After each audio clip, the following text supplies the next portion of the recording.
नमस्कार दोस्तों। आज हम अलवर जिले के विषय में अध्ययन करेंगे, जिसमें सबसे पहले अलवर जिले का प्राचीन नाम अलगपुर था। अलवर जिले का जो प्राचीन नाम था ना, जो अलगपुर था। इसके बाद दो बार अलवर जिला प्राचीन काल में मत्स्य प्रदेश का हिस्सा था। मत्स्य प्रदेश जो अलवर जिला था ना, जो कि मत्स्य प्रदेश का हिस्सा था। मत्स्य प्रदेश में अलवर, भरतपुर, करौली और धौलपुर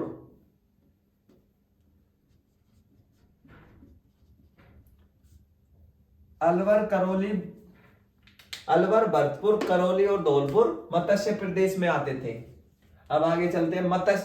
अलवर के जो उपनाम थे वो बताता हूं। राजस्थान का सिंहद्वार के नाम से भी जाना जाता है इसको। राजस्थान का कश्मीर के नाम से भी जाना जाता है और राजस्थान का स्काउट लैंड के नाम से भी जाना जाता है। अलवर के 3 उपनाम हैं जो ये है। अब आगे चलते हैं। स्वतंत्रता के पश्चात मत्स्य संघ की स्थापना की थी। स्वतंत्रता, जब अपना देश आजाद हुआ था ना, उसके पश्चात ही मत्स्य संघ की स्थापना की गई थी, जो कि 18 मार्च 1948 को मत्स्य संघ की स्थापना की, जिसमें ये 4 जिले मत्स्य संघ के अधीन आए थे। अब आते हैं आगे ये है कि आमेर, इसका इतिहास जो पुराना था। आमेर का शासक था ना राम सिंह। आमेर का शासक था राम सिंह 1671 ईस्वी में। जो कल्याण सिंह नरूका को माचेड़ी, जो अलवर के पास एक गांव पड़ता है, उसकी जागीर प्रदान करता है। किसको? कल्याण सिंह को। आमेर का शासक राम सिंह कल्याण सिंह नरूका को माचेड़ी की जागीर प्रदान करता है, जो कि माचेड़ी अलवर जिले में आती है। किसमें आती है? अलवर जिले में। अब इसके बाद में कल्याण सिंह के मरने के बाद में प्रताप सिंह नरूका इसी जागीर का वो बनता है, जो कि 1775 से 1790 ईस्वी में बनता है, जिसमें मुगल बादशाह शाह आलम, मुगल बादशाह था ना, जो इसका नाम शाह आलम था, इसने इसे राव राजा बहादुर की उपाधि दी थी। राव राजा बहादुर की उपाधि दी थी प्रताप सिंह नरूका को। किसको? प्रताप सिंह नरूका को। 1775 ईस्वी में इसने क्या किया? जाटों से अलवर को छीनकर माचेड़ी दे दी। माचेड़ी के आवाज क्या पड़ता था उस टाइम? अलवर। तो जो 1775 ईस्वी में जाट थे, जो भरतपुर के थे ना, जिनसे छीनकर अलवर को संपूर्ण राजधानी बना दिया। अलवर के हिस्से को राजधानी बनाया। किसने? प्रताप सिंह नरूका ने। अब प्रताप सिंह की मरने के बाद में बख्तावर सिंह अलवर कर मतलब माचेड़ी की राजधानी, उसमें माचेड़ी पे अधिकार करके अब अलवर को अपनी राजधानी बनाता है। तो बख्तावर सिंह 1715 ईस्वी से 1890 ईस्वी तक शासनकाल था इसका, जिसमें सिटी पैलेस का निर्माण किया था। इसका एक मुख्य था, इसने सिटी पैलेस का निर्माण किया था। सिटी पैलेस जो कि अलवर के बीचों बीच स्थित है। सिटी पैलेस आज जो महाराजा थे ना पहले, उनके बैठने के लिए काम आती थी, जिसने इसने फूलों वाला आसन बनवाया था। कमल के फूल के ऊपर आसन होता है ना, वो बनवाया था बख्तावर सिंह ने, जिसपे बख्तावर सिंह बैठता था। जो कि सिटी पैलेस है ना, जो आज एक सरकारी कार्यालय में तब्दील है, जिसमें कि कलेक्टर का कार्यालय और आईपीएस अधिकारी का कार्यालय व वकीलों का मतलब कोर्ट उसी कार्यालय में आज चल रही है, आज के समय में। उस बख्तावर सिंह के बाद में आता है विनय सिंह 1815 से 1857 ईस्वी तक शासन करता है, जिसमें इसकी मेन था, इसने मूसी महारानी की छतरी बनवाई थी। मूसी महारानी कौन थी? मूसी महारानी बख्तावर सिंह की पासवान रानी थी। कौन थी मूसी महारानी? बख्तावर सिंह की पासवान रानी, जिसमें मूसी महारानी की छतरी 80 खंभों की बनवाई है। किसने? विनय सिंह ने क्या बनवाई है? 80 खंभों की छतरी बनवाई है, जो कि सिटी पैलेस के जस्ट ही पीछे की साइड है। जैसे आगे तो सिटी पैलेस है और इसके पीछे 80 खंभों की छतरी बनवाई हुई है। जो कि 2 मंजिल आकार है। क्या कितने आकार की है? 2 मंजिल के आकार की है, जिसमें फर्स्ट मंजिल में तो रेड पत्थरों से, लाल पत्थरों से निर्मित है, और ऊपर वाली मंजिल, फर्स्ट वाली मंजिल है जो व्हाइट पत्थरों से निर्मित है, जिसमें रामायण और महाभारत के चित्र उकेरे गए हैं। किसके? रामायण के और महाभारत के, रामायण और महाभारत के चित्र उकेरे गए हैं। मूसी महारानी की छतरी की खास बात है ये है। फिर इसके बाद में विनय सिंह ने सिलीसेट झील का निर्माण करवाया है, जो कि अपनी स्वयं की रानी शीला देवी की याद में, शीला देवी की याद या शीला देवी के लिए। और सिलीसेट झील के ऊपर ही एक महल और बनवाया है, जो आज एक होटल में तब्दील हुआ पड़ा है। होटल में तब्दील है या होटल संचालित है उसमें। विनय सिंह ने जयसंबंध बांध और बनवाया था, जो कि रूपारेल नदी से इसमें, किसमें? रूपारेल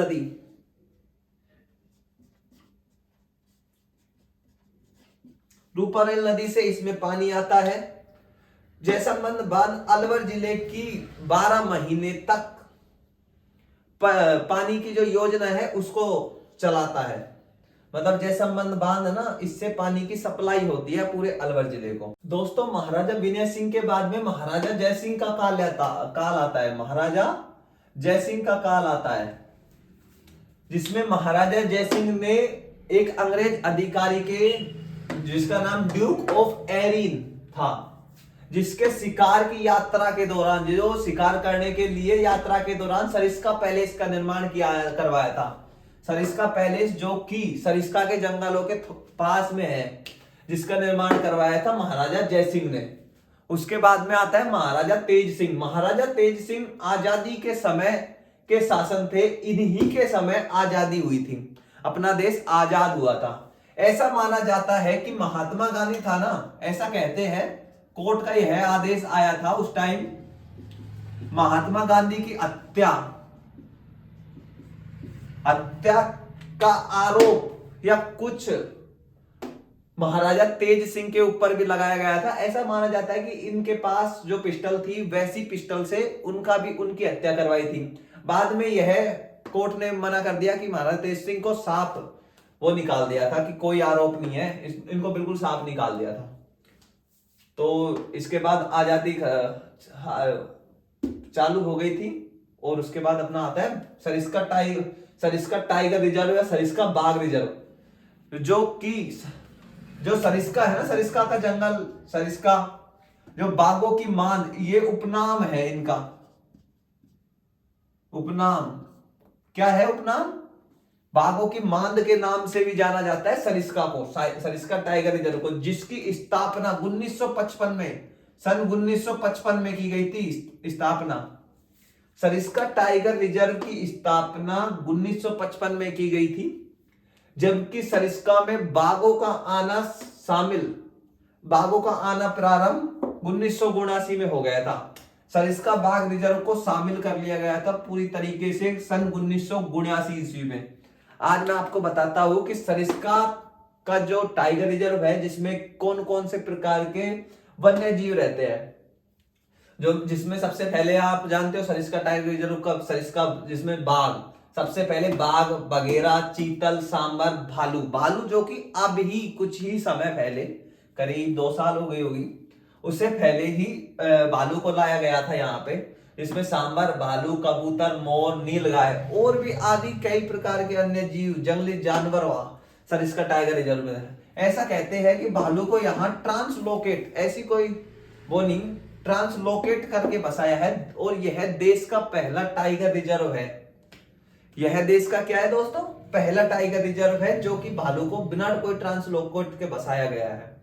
और ऐसा भी कहते हैं कि यह राजस्थान राज्य का सबसे छोटा अभ्यारण्य है। जो सरिस्का बाघ रिजर्व है ना, जो राजस्थान का, जो अलवर जिले के अंदर है, वह सबसे छोटा अभ्यारण्य है। अब चलते हैं हम पशु संपदा की ओर। अलवर जिले में सबसे ज्यादा मुर्रा नस्ल की भैंस पाई जाती है। कौन सी भैंस? मुर्रा नस्ल की। और इसमें उसके बाद में यहाँ बकरी पाई जाती है जो कि जखराना नस्ल की है। कौन सी नस्ल की? जखराना नस्ल। और भेड़े पाई जाती है बागड़ी नस्ल की। भेड़े कौन सी पाई जाती है? बागड़ी नस्ल की। भेड़े बागड़ी नस्ल की। ऐसा कहते हैं कि जो एक क्रांति चली थी अलवर जिले में, जो कि राजकीय सुअर, जो कि सुअर पालन, मतलब कि सुअर थे ना जो किसानों के खेत खा जाते, खेतों को बिल्कुल खाली कर देते थे, मतलब खेतों में से किसानों के फसल खा जाते थे। तो अलवर जिले में एक क्रांति चलाई गई थी जो मैं आपको बताऊंगा। तथा अलवर जिले में राजकीय सुअर पालन भी स्थित है। राजकीय सुअर पालन भी स्थित है। दोस्तों अब हम अलवर जिले के किलों के बारे में अध्ययन करेंगे। किसके बारे में? किलों के बारे में। जिसमें सबसे सर्वप्रथम बाला किला आता है, जो कि बाला किले का निर्माण सन 149 ईस्वी को संभवतः इसका निर्माण 149 ईस्वी को आमेर के राजा, जयपुर आमेर के नरेश थे या राजा थे, कोकिल देव के पुत्र अलगू राय, जो कि जिनके नाम पर अलवर जिले का नाम पड़ा, अलगू राय के नाम पर अलवर जिले का नाम पड़ा, ने करवाया था। और फिर इसका जीर्णोद्धार, मतलब इसको दोबारा या फिर दोबारा मरम्मत करवाई थी हसन खान मेवात ने, जो कि 1550 ईस्वी में कराई थी। हसन खान का कुछ याद आया कि हसन खान जिसने खानवा का युद्ध महाराणा सांगा और बाबर के मध्य लड़ा था, खानवा का युद्ध, वो जो अलवर से सेना लेके गए थे भरतपुर लड़ने के लिए। बाला किला का काफी नाम है, जैसे कि इसको कुआरा किला भी कहा जाता है। क्या कहा जाता है? कुआरा किला। वह अजय किला, आज तक इस पे किसी ने विजय प्राप्त नहीं की है। ये केवल सिंगल ही आज भी खड़ा हुआ है। कुआरा किला, अजय किला और भी काफी नामों से जाने जाते हैं। अब आते हैं भानगढ़ का किला। भानगढ़ का किला जो कि एक भूतिया किला के नाम से जाना जाता है, जो कि 1573 ईस्वी में महाराणा भगवंत दास ने करवाया था। ऐसा कहा जाता है कि भानगढ़ का किला महाराजा 1573 ईस्वी में भगवंत दास ने करवाया। चलो आज आपको मैं भानगढ़ के किले की थोड़ी बहुत कहानी सुनाता हूं, जो कि इस प्रकार है। भानगढ़ का किले की कोई रानी थी, जिसके जो थी और उसके ऊपर एक तांत्रिक का मंदिर था। भानगढ़ के किले के ऊपर मैं खुद देख के आया हुआ हूं। तो तांत्रिक का मंदिर था ना, तो वो तांत्रिक जो भानगढ़ की किले की जो रानी थी उससे प्यार करने लगा था। तो उसने दासियों के हाथ एक ऐसा इत्र भिजवाई थी, मतलब परफ्यूम या सेंट भिजवाई थी। अगर वो उसको लगा लेती अपने सर में तो वो तांत्रिक के बस में हो जाती। तांत्रिक में के बस में हो जाती कौन? भानगढ़ की जो रानी थी।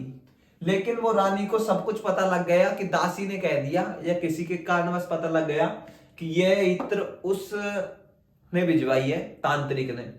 तो उस इत्र को उसने पत्थर पे दे के मारा तो पत्थर के टुकड़े टुकड़े हो गए, और जब ही तांत्रिक का सर भी फट गया तुरंत ही। और ऐसा कहा जाता है कि उसी रात को सारा का सारा किला को खाली करके राजा और रानी सब चली गए थे, पूरा गांव खाली हो गया था। और ऐसा कहा जाता है कि उस पत्थर से, जिस पत्थर से वो हुए थे ना, उसी पत्थर से सारे मकानों में सब कुछ खत्म हो गया था। अब हम आते हैं आगे, काकड़वाड़ी किला। तो भानगढ़ का किला तो इस प्रकार था और यह आज बिल्कुल भूतों की तरह पड़ा हुआ है। अब हम आते हैं काकनवाड़ी किला, जो कि काकनवाड़ी किला इसलिए खास है कि औरंगजेब ने अपने भाई दारासी को, औरंगजेब का जो भाई था ना दारासी को, उसको कैद करके रखा था। किसने? औरंगजेब ने अपने खुदशम के भाई को। काकनवाड़ी का किला जो कि जेल, एक जेल का रूप है, पूरा का पूरा क्या है? जो काकवाड़ी का किला है ना, जो जेल का रूप है, जेल का रूप है। अब हम आगे आते हैं अलवर जिले के मंदिरों के विषय में। भर्तरी का मंदिर, उज्जैन के महाराजा, कहां के महाराजा थे? भर्तरी, उज्जैन के महाराजा थे। जो भर्तरी जी है ना, जो उज्जैन के महाराजा थे, इनकी जो रानी थी ना पिंगला, उनकी नाम था पिंगला। तो उन्होंने किसी के कारणवश, वही प्यार का कोई मैटर था जिसमें भर्तृहरि जी अपना सब कुछ छोड़ के यहां आ गए थे। अलवर जिले के जो सरिस्का का जंगल है ना उनमें, और इन्होंने अपना स्वयं का दूना यहाँ पे जताया था और यहीं पे पूजे। यहाँ इनका एक समाधि स्थल है, भर्तृहरि मंदिर, भर्तृहरि जी का समाधि स्थल है। ऐसा कहते हैं कि यह गुरु गोरखनाथ के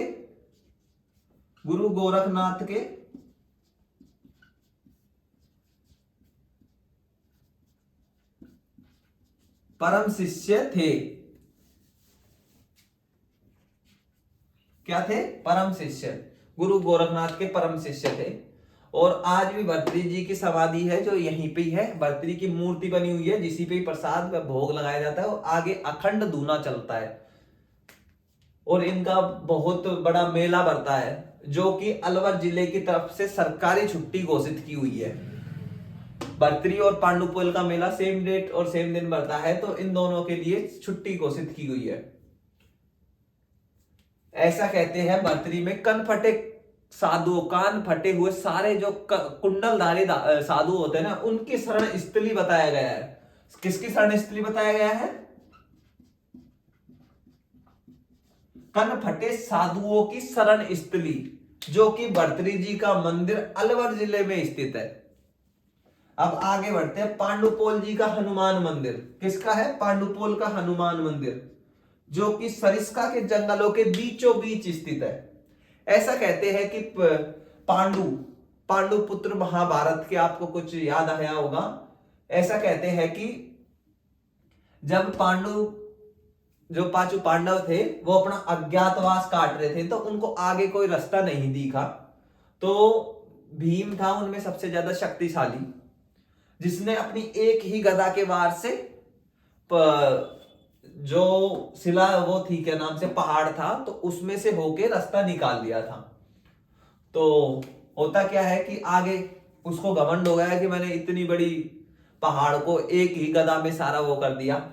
तो जैसे जैसे वो नीचे उतरे, भीम जी आगे आगे, तो हनुमान जी ने क्या किया कि अपना लेटे हुए स्वरूप पटक लिया कि मैं तो एक बूढ़ा वानर हूं, आप ही उठा के मेरी पूंछ को साइड में रख दो और आप आपका रास्ता बना लो।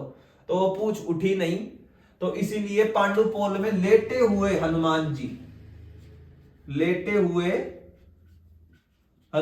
जी की प्रतिमा है। हनुमान जी की प्रतिमा है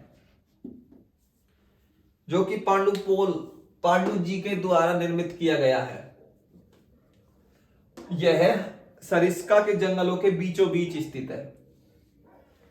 नारायणी माता एक सती का नाम है, जिनका एक राजगढ़ तहसील के अंदर, अलवर जिले की राजगढ़ तहसील के अंदर मंदिर आता है, जो कि यहां एक बहुत बड़ा विशाल मेला लगता है।